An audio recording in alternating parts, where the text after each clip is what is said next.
Today we're making a major shift in the way we are solving America's sleep crisis. Spirit junkie Gabriel Bernstein is helping all of you to get to the root of your worries and get the sleep that your body needs. So you argue actually that all worries have the same primary root. What is it? The root cause of all worry is fear. And I love this acronym for fear. It's false evidence appearing real. We take these fear-based stories from our past. We heard Cecilia's story about her mom and the struggles, and now she's saying to herself, I don't want to have those struggles in my life. We take those fears from the past, we bring them to the present, and we project them onto the future. Can you see how you've done that with Mom? Yes, so this is the cycle that we get into, where we repurpose, replay, and future trip with these worries that are all stories from our past. So that's what we got to get to today. Fear is the root of all worry. You all hear that? Fear. Actually, you've had this in your own life. In far too many ways. Would you, if you don't mind, I'd love if you could share your experience. We all have these experiences in our own life. In my instance, one really deep-rooted fear for me actually happened when I was a young girl, sitting around the dinner table with my family, and everyone would pick off my plate. Eat off my plate. And I know this seems like something seemingly not that big a deal, but it was a big deal to me. I started to have this fear that there wasn't going to be enough food. And that fear, as a young child, started to spread into my adult life. And what happened for me was I ended up overeating. I would eat too fast. To this day, I still struggle. I eat really way too fast. But a lot of the healing began to come when I started to seek proof that that experience from childhood was no longer happening to me. And so I'd sit down to the table and I would say to myself, no one's eating off your plate right now, you're safe. And that would start to help me create new patterns. So seeking proof that that old fear is no longer present is what can really heal the pattern. And it's something that we have to work on for a lifetime, but it can really, really heal. So I want to do a little experiment. I went through your life. We're going to do this with the audience in a second. But you stay up worrying because of money, right? Worried about career, health, kids. You all probably feel that way. But in fact, to prove that, and emphasize that you're not alone, I actually asked you, guys at home, the viewers, to post on my Facebook page your worries. 6,000, in fact, over 6,000 people sent in their worries, which is, I think, a gargantuan number. Let me ask the audience now, how many of you are willing to talk about the fears, the worries that keep you up at night? First of all, the people who can't sleep, do you generally sort of agree with the concept that it's the worrying that often does it? Hands up if you are in that category. It's a lot of folks. So let me just take some thoughts. So what are the worries you have that keep you up at night? I have a fear that I'm not going to get married. It's a strong desire, and I just fear I'll be single the rest of my life. I'm pretty sure someone's going to be smart enough to marry you. I'm a teacher, so just making sure we have a lot of pressure with test scores to make sure they're high enough, and so I'm always thinking about my kids. External work pressures. Other thoughts? Yes. Go ahead. My biggest worry is always school. I'm always up late at night worrying about how well I'm going to do in school. School's overrated. Yeah. Other thoughts? One or two more? Go ahead. I'm worried about paying for college for my kids. Yeah, big concern. We all have that one. Hey, go ahead. I'm worried about living up to the expectations that I give to myself. Your expectations? For myself, Yeah. I'm worried that I won't be as great as I should be. It's a tough finish line to meet, isn't it? Because it's always changing in front of you. There's a reason for this, everybody. Women in particular, I noticed that men had their hands up too, but women are always getting the pressure to deal with problems. That's why women have a bigger problem with worrying in general than men do. So whether you're a man or a female, we've got a huge list. Lots of things, all the ones I heard of, in fact, yours as well, commonly ones that I hear. What does everyone do now that they have their list of worries written down? They take those lists of worries and they continue to repeat them. And the repetition of that behavior creates our reality. So in the repetition of that, we become more and more uncomfortable and more fearful. And so, and once again, we're always taking those worries from the past and repurposing them and replaying them. And so we got to get to the root and to the bottom of it to start to heal it. Come on back here. We have a little story of your life, a little timeline. Here it is. I hope it's accurate. I believe it is. Let's take a look. Gabby, take us through this if you don't mind.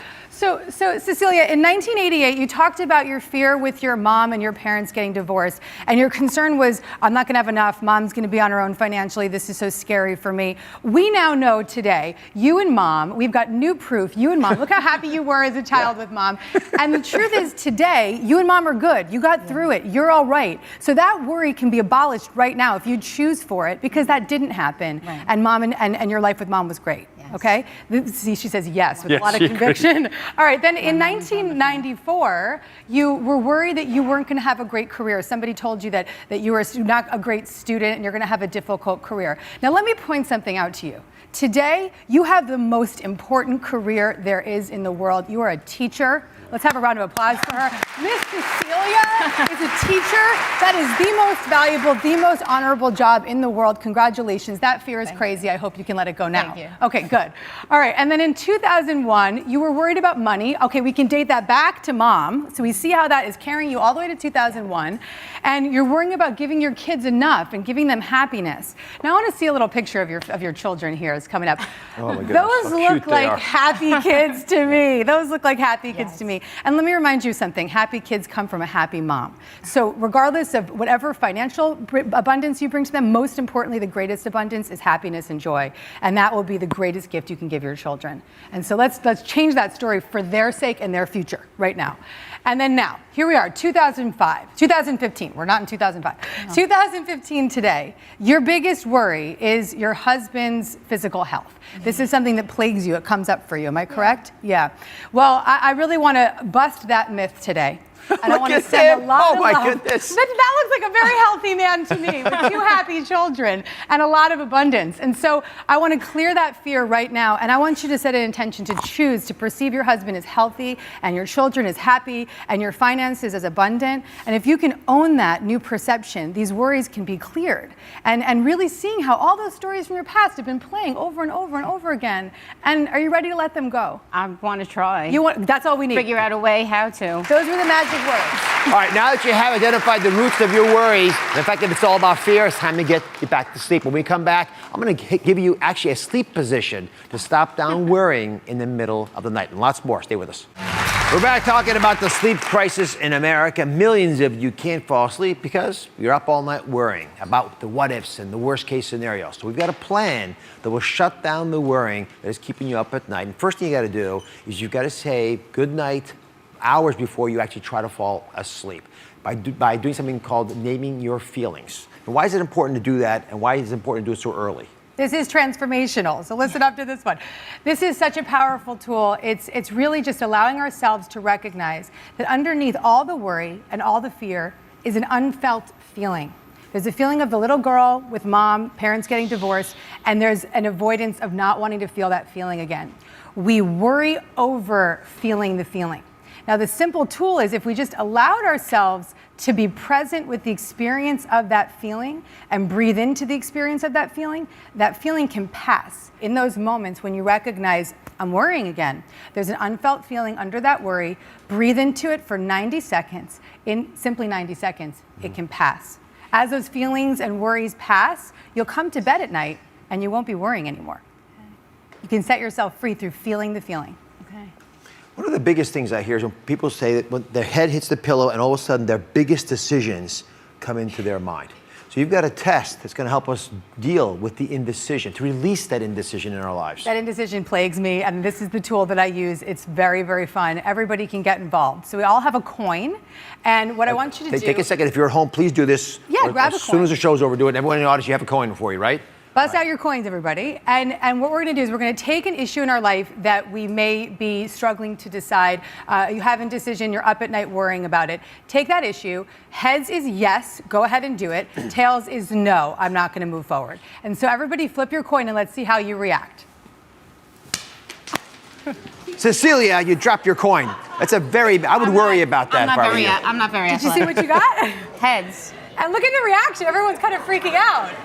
Are you freaking out? Yes, because what happens is that immediate reaction of, we heard some people go, oh God, and then we hear other people like, yeah, that's good. She got a yes right over there. She's excited about it. And so that yes is your yes answer to this woman over here. Did you get a yes? Yes, I did. And was it a relief to you? Yes. There's your answer. So it's interesting. You're saying our response to whether it's heads or tails, it tells us whether it's true or not. Your gut tells the truth, Dr. Oz. Your gut tells the truth. So in those moments when you have that, yes, I got the tails, that's your gut reaction. And if it's oh God, I didn't want it, there's your gut reaction. All right, finally, come on over here. Last thing we're going to talk about is really important because it's so simple to do. And I love these kinds of ideas. In the middle of the night when you're worrying and you're tossing and turning, and instead of getting out of bed, which so many folks do, Gabby's got a different idea. You want to change our sleep position. So go ahead. Get in bed. Lie over here. So you're lying in bed, you're worrying. Sometimes you even said this. You said you get up, you watch TV, you'll go do some chores, you'll start to get out of bed. Okay, this tip, don't get out of bed. And your husband might think you're crazy, but he's going to want you to go back to does sleep. think I'm crazy. He thinks you're crazy anyway, so it doesn't matter. So let's get it to a place where you can really turn your worries upside down. And the way that we're going to do this is actually to literally turn upside down. So I want you to just flip it upside down, throw your legs up against the headboard. Come on up. Feet have to be in the air. Up in the air, up in the air. There we are. And you would gotta have shoes run. on in bed, so that's okay. Put your legs up in the air. Maybe you even get a little bit higher up and just, see, she's already taking long, deep breaths. There she goes. Long, deep breaths. This position will just reorganize your energy. It will calm your nervous system. It will turn those worries upside down. And most importantly, you're not getting up out of bed. And when we get up out of bed, that's when we start to get deeper into the chaos. So this is just a beautiful way to just turn your worries upside down and then fall asleep naturally. Your husband's gonna think you're crazy, but he's gonna be so grateful that you're sleeping. Okay. Okay? Stay there and relax, Gabby. Wonderful advice. You can get this full plan and all the information from our other Truth Tube experts at DrOz.com. And for more ways to shut down your worrying, check out Gabrielle's new book, Miracles Now. It's very well done.